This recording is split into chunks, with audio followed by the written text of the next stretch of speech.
a short thought, L'chvoid Shabbos Kodesh, but instead of talking about the Parsha, this Shabbos is Shabbos Zachor, and we will all read probably the most important Kriya of the entire year, because it's a Kriya that's Menatoira Parshat Zachor. So what is Parshat Zachor all about? Is it relevant in our day and age, or it is all about the future? It is relevant. There's the physical Amalek and there's the spiritual Amalek. And the Zohar says Yeshua was the one that waged war with the physical Amalek. As a people, as an army, warrior against warrior. But there is Amalek de la Eile, there is the spiritual Amalek, and Moshe was the one that fought Amalek de la Eile. Amalek is the source of all the tumah and all the evil in the world. And that fight is upon us every day. How and where do we fight Amalek? Many years ago, when I was a young bocher, I cannot recall exactly when it was, but I learned Bava Basra and Vava Medbeis, and I was shocked to realize that in Bava Basra and Vava Medbeis, the Gemara says, Amalek Siman. And I wondered, Chazal found no more appropriate siman than Amalek. Amalek is to be destroyed. There's an ancient minig that when we read the Megillah and the Chazal mentions the name Haman, we knock wood, we knock stones, and kids make a lot of noise.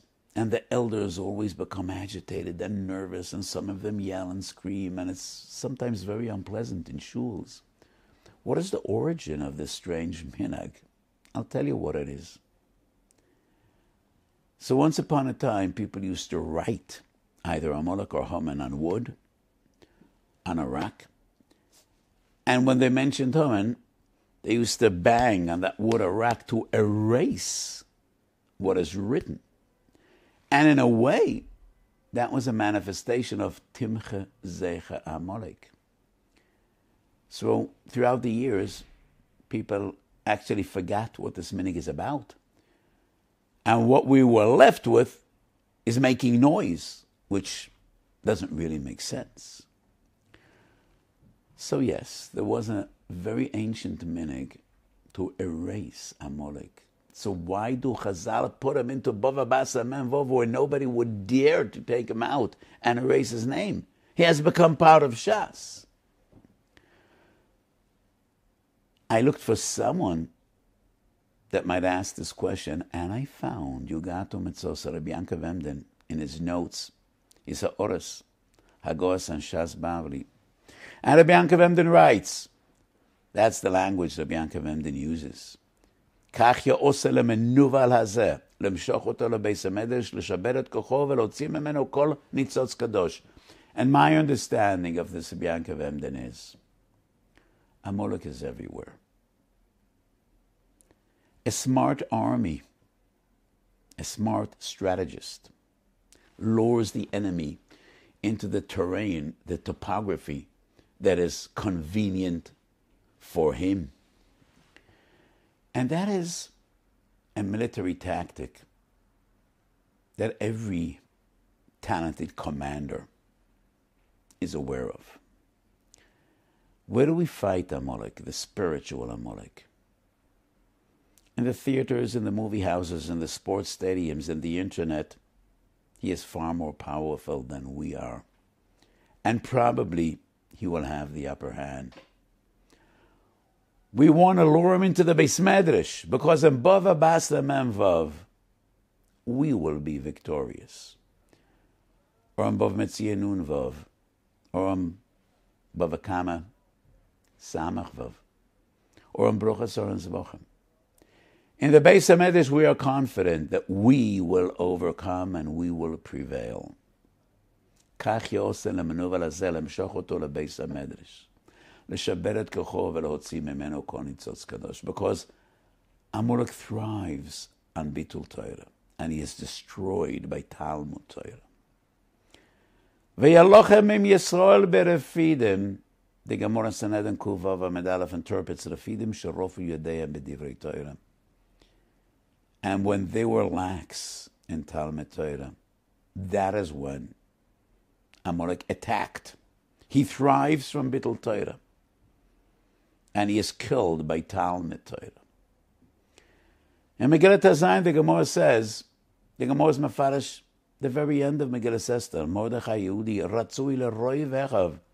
He was accepted and loved and admired by the majority of his people. And who are the minority? We wonder, who are Mordechai's Misnagdim? Miktsas Sanhedrin, some of the great sages, Porshu Mimenu, and Rashi writes because of Bittul Torah. And I wonder, there was no other choice. Yes, Mordechai was a Marbitz Torah, was a Rosh Koilel, but he rose to the challenge. And he brought forth a nace and a salvation. So why was anybody against Mordechai? My feeling is, some of his friends said, Mordechai, you don't understand. Haman is Mezera Amalek. This is Melchemes Amalek. How do you expect to win in Melchemes Amalek with Bittul Torah? That's a Tarta de Sasra. This cannot be. Don't you recall? You can't beat Amalek with Bittul Torah. So how did Mordechai beat Amalek? The Gemara says in Megillah, but it's far more elaborated in Medrash Rabbah, in Megillah Esther. When Haman put up this 50-yard pole to hang Mordechai, Eitz Gevoya Chamisha Mama, he was so proud and so arrogant, and he went to look for Mordechai. He found him in the Beis Medrash, and Mordechai was teaching Torah. And the Medrash says there were 22,000 Tanoikas Shel Beis Rabbam that came together and learned Torah from Mordechai. No number in Chazal is coincidental. 22. You remember what that number is about. 22 is the oisius of the Aleph Beis. Chov Beis oisius b'Torah. 22,000 Tenoikes Shel Beis Rabbim. That indicates the shleimus of Torah. Nobody needs to teach Mordechai how to beat Amalek. Mordechai knows. With those 22,000 Tenoikes Shel Beis Rabbim, can I get Chov Beis oisius b'Torah? In Bava Basra Memvav, in the Beis HaMedrash. כך יעשה למנוול הזה, למשוך אותו לבייס המדרש כדי לשבור את כוחו, ולהוציא ממנו כל ניצוץ קדוש. Recent years in Eretz Yisrael, there's a beautiful minig. Almost in every kehillah, in every shul, we have Yeshivas Mordechai HaTzadik, and for an hour, kids and parents come together to learn Torah and Purim. We are still in the midst of the pandemic. Baruch Hashem, in Israel, numbers are coming significantly down. And the massive vaccination program is finally kicking in and having an impact. And I hope it'll continue. The more people will vaccinate, the more lives will save. The more people will vaccinate, the sooner we'll be able to teach Torah and to be marbitz Torah as we've done since Mamid Har Sinai. So things are getting better, but not yet. And we still need to keep our guard. So I don't think there will be a possibility this coming Purim to get together and to drink together and to become shikr together. No. We still will need to keep a distance. So maybe this year we could dedicate more to Melchemes Amalek. We could dedicate more to fighting Amalek in Bava Basra or Bava Kama, or Bava Metzia, or Brochas, or Zachor, or the Ikar in Beis Medrash. למשוך אותו לבייס המדרש, לשבור את כוחו ולהוציא ממנו כל ניצוץ קדוש. So let's daven to HaKadosh Baruch Hu. We should be זכר בקורא בימינו. אין שמוי שולם ואין כיסוי שולם עד שימוך זכר עמלק. We will do our best to fight Amalek de La'ela, to fight the spiritual Amalek. B'talmid Torah, b'arbotzes Torah, b'aves Torah, b'simchas Torah, and HaKadosh Baruch Hu should do all the rest. V'yishlach lonu Mashiach tzidkenu. Have a beautiful Shabbos and a beautiful Purim.